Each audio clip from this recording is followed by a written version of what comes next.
భారతదేశానికి అక్కడ ఉన్నటువంటి దేశానికి లేకపోతే ఇస్రాయేల్ ప్రాంతానికి ఇప్పుడున్నటువంటి సంబంధం కాదు.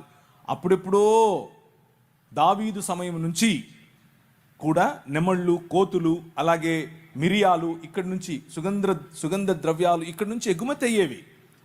సో మంచి దౌత్యపరమైనటువంటి సంబంధాలు ఉన్నవే. రాజ్యములు వేరైనా కానీ మనమంతా ఒకటిగానే ఉన్నాం. భారతదేశం ఆ రోజుల్లో ఇక్కడి వరకు ఇప్పుడున్నటువంటిదే కాదు.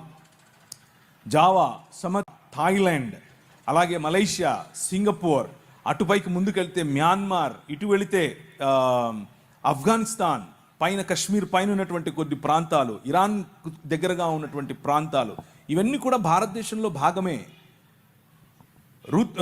ఎస్తేరు గ్రంథం రాయబడినప్పుడు భారతదేశం వరకు కూడా ఎస్తేరు యొక్క హస్బెండ్ రాజు భారతదేశం పైన రాజే ఆ రోజుల్లో.